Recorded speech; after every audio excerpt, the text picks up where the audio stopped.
memastikan dan juga ingin tahu berapa orang di antara anak-anak Bapak yang hadir. Apa semuanya hadir? Iya, Pak. Ada yang tidak hadir nggak ya? Siapa yang tidak hadir nggak? Raisa. Raisa? Iya. Bagaimana kabar Raisa? Sakit. Sakit ya? Mudah-mudahan kawan kita Raisa nanti secepatnya pulih dan bisa belajar kembali mengikuti pembelajaran kita. Selain Raisa siapa lagi? Anu? Alvaro? Oh, Alvaro yang kedua mungkin ya. Selanjutnya Bapak mau mengecek juga kesiapan kita untuk mengikuti pembelajaran hari ini. Hendaklah kita duduknya yang rapi. Pakaiannya pun jangan ada yang miring-miring, duduknya jangan ada yang miring, kelasnya pun dalam kondisi bersih. Masih ada sampah di bawah? Aman ya? Ada masalah ya? Atau lemah diikuti sampahnya ya? Diikuti sampahnya biar nyaman dan enak kita mengikuti pembelajarannya. Baiklah anak-anak Bapak semuanya, sebelum kita belajar, ada baiknya kita buka pembelajaran kita dengan pembacaan doa. Yang akan memimpin pembacaan doa pada siang hari ini, Bapak persilakan kepada Ketua Kelas Ananda Hanum. Silakan Nak. Silakan. Mari kita belajar, mari kita berdoa. Berani mulai.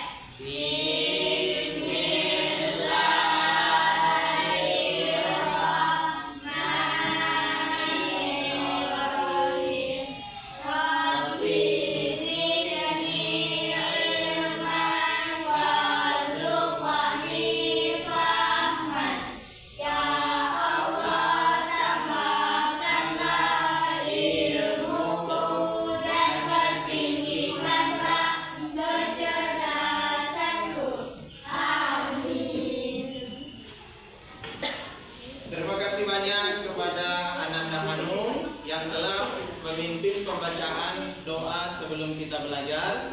Mudah-mudahan anak-anak Bapak semua tambah pintar, tambah ilmunya, dan juga bertambah kecerdasannya. Mudah-mudahan ilmunya pun semakin bertambah-tambah dan juga hafalannya semakin kuat. Baiklah anak-anak Bapak semuanya, sebelum kita melanjutkan pembelajaran kita akan menyanyikan lagu wajib nasional.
untuk hari ini kita belajar tentang menyambut usia balik.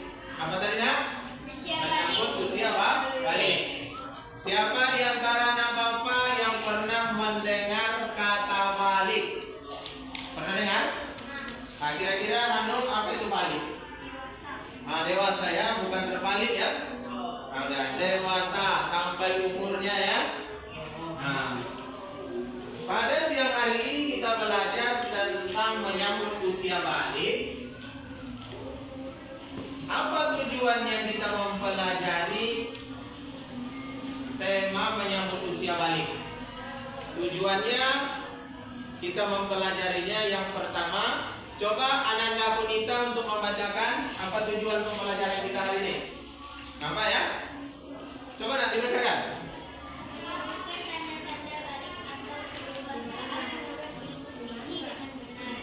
Iya. Menyebut tanda-tanda balik atau pendewasaan menurut biologi dengan benar.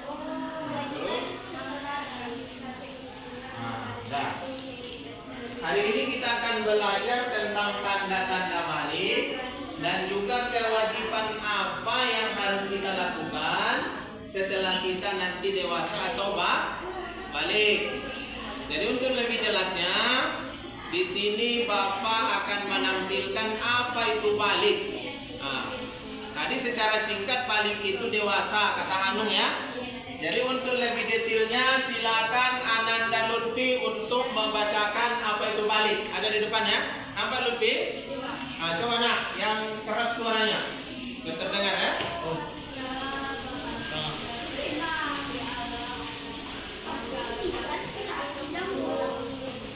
Suaranya yang keras. Artinya sampai ya. Sampai memasuki usia dewasa. Coba Ananda Sipa untuk yang ini. Yang kedua, balik dalam fikih Islam. Apa katanya itu? Balik dalam Islam adalah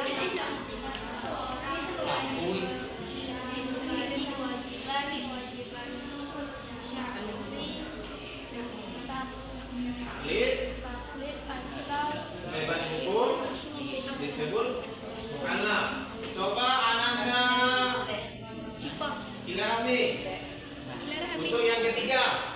fikih adalah ilmu yang membahas tentang tata aturan syariat dan ibadah yang berkaitan dengan Allah Subhanahu maupun dengan manusia. Iya, udah jelas tadi kawan-kawan kita Ananda Alvaro pengertian tentang balik secara fikih dan secara apa lagi tadi? Satu lagi. Secara biologi. Dan tentu kita ingin tahu juga tanda-tanda balik itu seperti apa. Nah, ini paling penting ini. Coba Ananda Satria, coba bacakan tanda-tanda balik seperti apa. Di layar sudah ditayangkan ya. Coba Ananda Satria baca yang keras suaranya. Tanda apa? Jadi yang nampak dulu. Konita. Nanda Konita, tanda-tanda balik seperti apa di depan? Nampak ya? Haid secara bahasa sesuatu yang mengalir. Haid menurut istilah syara yaitu darah yang terjadi pada perempuan secara alami, bukan karena suatu sebab atau penyakit seksual pada wanita. Istilah adalah kondisi seseorang berada dalam keadaan tidak suci atau berhadas karena mimpi atau dalam kondisi terjaga tidak tidur. Terjadi pada anak laki-laki usia 9 sampai 15 tahun. Nah, di sini sesuai yang Bapak tayangkan intinya ada 3 di situ tanda-tanda balik. Bisa Idaran menyebutnya. Yang pertama tadi apa? Haid ya, datang bulan kalau bahasa kita. Baru yang kedua apa lagi? Ihtilam. Kalau bahasa kita apa namanya? Mimpi basah ya. Nah, baru yang ketiga adalah apa tadi? Berumur 15 tahun menurut kalender Hijriyah. Nah, selanjutnya anak-anak Bapak semuanya tanda-tanda balik sudah kita ketahui.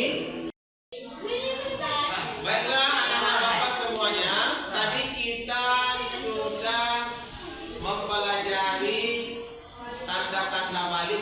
fikih dan sekarang kita akan mempelajari tanda-tanda balik secara ilmu biologi. Kepada Ananda Caca, silakan nak dibacakan apa yang ditayangkan depan. Coba, apa bacaannya? Tanda-tanda balik menurut ilmu biologi. Mana suaranya? Coba, apa disebut di situ? Keraskan suaranya. Tanda-tanda pada manusia dapat dilihat dari ilmu biologi. Terus. Tanda balik pada laki-laki dan perempuan. Pada laki-laki perubahan isi tubuh, kumis, dan jenggot. Tubuh melambun, badan terlihat muka dan berotot. Perubahan suara, perubahan isi semakin besar dan meningkatkan nafsu makan. Dari atas perempuan, perubahan isi pria dan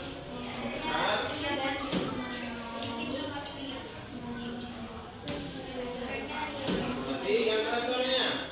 perubahan adalah perjalanan menjadi lebih emosi. Terus. Terhadap perasaan dan pertumbuhan lebih cepat nafsu makan, mengeluarkan suara lebih merdu. Ya. Jadi mau tanya dulu. Ananda Lutfi udah ada tanda-tanda ini?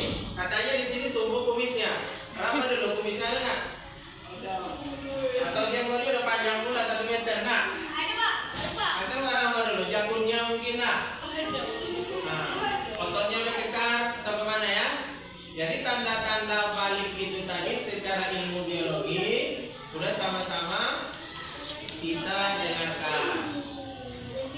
Nah, di sini perlu juga kita tahu kalau orang yang datang bulan itu tentu berhadas besar. Kalau udah suci dari hadas besar tadi, kalau mensucikan diri dari hadas besar, udah selesai datang bulannya, tentu nanti akhirnya akan dibersihkan dengan mandi wajib. Selama kita hadas besar, ada beberapa hal yang dilarang kita lakukan kalau berhadas besar. Paham ya apa hadas besar itu? Nanti harus disucikan dengan mandi wajib namanya. Jadi apa yang dilarang itu di dalam tulisan ini? Coba dulu Manu. Hal-hal yang dilarang ketika haid dan ihtilam. Mungkin ada laki-laki berhadas besar. Kalau berhadas besar dia harus mandi. Sebelum mandi ada larangan-larangan yang tidak boleh dilakukannya. Coba diantaranya apa itu? Sholat. Jadi orang yang berhadas besar tidak boleh apa lagi selain sholat? Puasa apa lagi? membaca dan Baca dan menyentuh Al-Quran. Termasuk apa lagi? Apa lagi? Iktikaf. Serta tawaf ya. Terus selanjutnya di sini Bapak akan membagikan kelompok. Kita udah terbagi kepada 3 kelompok ya. Nah, Bapak akan membagikan tugas. Tadi udah dengar semuanya dah, tanda-tanda balik. Sudah tanda-tanda balik yang dilarang bagi orang yang hadas besar udah ya.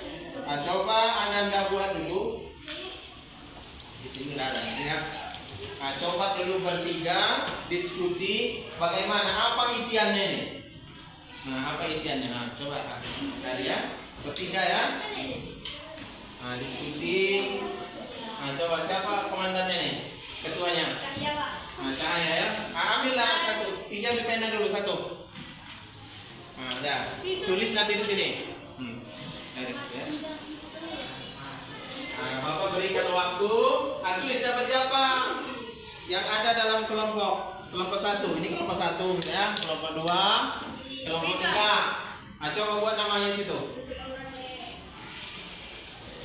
Kan ada Bapak semuanya udah siap ya? Tugasnya ya. Baik kelompok 1, kelompok 2 dan juga kelompok 3.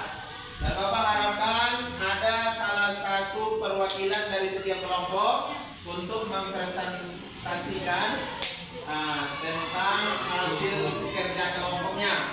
Silakan Ananda Alvaro mungkin ya untuk kelompok 1. Silakan Ananda Alvaro. Masuk. Pergi kasih biar gagah, biar nampak kerjanya. Nah, kelompok 1. Nah, pengertian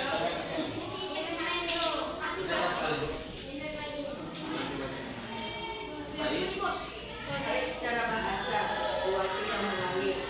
Baik menurut istilah syara, yaitu darah yang terjadi pada perempuan secara alami, bukan karena suatu sebab atau penyakit dan keluar pada waktu udah. Nah, silakan untuk kelompok yang kedua. Siapa perwakilannya? Kelompok kedua, ya Rafi silakan. Langsung. Haid secara bahasa sesuatu yang mengalir. Haid merupakan istilah syahwat, yaitu darah yang terjadi pada perempuan secara alami, bukan karena suatu sebab atau penyakit dan keluaran pada waktu tertentu, memiliki siklus. Nah, silakan kelompok 3, kelompok yang terakhir. Haid secara bahasa sesuatu yang mengalir. Haid menurut istilah syara, yaitu darah yang terjadi pada perempuan secara alami, bukan karena suatu sebab atau penyakit dan keluar pada waktu tertentu, memiliki siklus. Ya, baiklah anak-anak Bapak semuanya, sudah sama-sama kita dengar dan kita simak tadi pengertian haid ya atau reka bulan. Terima kasih banyak Bapak ucapkan kepada anak-anak Bapak khususnya yang telah mewakili kelompok masing-masing untuk membacakan hasil diskusinya. Akan terus di sini Bapak mau mendemonstrasikan tentang bagaimana pelaksanaan mandi wajib. Tadi kalau udah ada sebesar, tadi harus mandi wajib biar bisa lagi sholat, biar bisa lagi puasa ya. Nah, bagaimana caranya? Tentu anak-anak Bapak semuanya belum pernah mungkin kan? Nah, coba mana tahu nanti udah tiba masanya. Nah, yang pertama kalau ada keran atau mungkin ada ember, kita gunakan gayung, cuci dulu tangan, baca Bismillahirrahmanirrahim. Mulailah kita berniat. Ada di antara Bapak, anak-anak Bapak yang udah pernah mendengar mungkin niatnya? Belum pernah ya? Nah, niatnya nawaitul ghusla li raf'il hadasil akbari an jami'il badani fardhon lillahi ta'ala. Nah, baru kalau bisa sebelum kita melakukan mandi wajib itu berwudu dulu. Itu sunnahnya. Cuci tangan, kita berwudu, baru kita niat. Habis itu sebaik-baiknya sebetulnya kita mulai dari kepala. Tapi ada yang menyarankan kalau mandi itu tidak boleh langsung kepala diguyur dengan air, karena nanti hawa badan kita ini terperangkap. Nah, jadi kita mulai siram dulu kaki, telapak kaki kita dua-dua, baru mulailah nanti nyiram dari kepala bagian kanan ya. Habis itu mana ada mungkin bom karet yang menempel di sikunya, bersihkanlah itu dulu. Nah, mungkin ada ketam bola yang nempel di ujung hidungnya, bersihkanlah itu dulu. Atau ada mungkin kotoran lalat yang hinggap di dagunya, bersihkanlah itu dulu. Baru habis itu diguyur semuanya udah bersih, berarti selesailah mandi wajib ya. Paham ya? Anak Bapak diperhatikan, kalau kita sudah balik nanti apa yang seharusnya kita lakukan? Coba disimak dari video yang ditayangkan ini. Nanti akan disampaikan melalui nyanyian ya. Apa yang harus kita lakukan setelah kita balik? Bisa membedakan yang benar, walaupun yang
tahun pada tahun Hijriah, apalagi mimpi basah, bukan mimpi kering ya. Nah, terus apalagi selain itu datang bulan. Kalau kita berhadas besar, apa yang seharusnya tidak boleh dilakukan? Hah? Puasa nggak boleh, apa lagi selain puasa? Baca Al-Quran, apa lagi? Sholat. Iya, tidak boleh masuk masjid, apa lagi? Tidak boleh baca Al-Quran, tidak boleh iktikaf, tidak boleh tawaf ya. Nah, udah tahu tadi pantangan-pantangan yang tidak boleh lakukan di saat kita berhadas besar. Tadi dinyanyi tadi perlu kita simpulkan. Kalau kita sudah balik, apa kewajiban yang seharusnya dilakukan? Wajib wajib puasa. Nah, udah. Wajib menutup aurat laki-laki dari mana ke mana tadi? Hah? Dari pusat ya, tunjukkan aja arah pusatnya, baru sampai lutut. Itu aurat siapa? Kalau laki-laki. Kalau perempuan, dari mana batasan auratnya? Hah? Seluruh tubuh mulai dari ujung rambut sampai ujung kaki kecuali muka dan dua telapak tangan.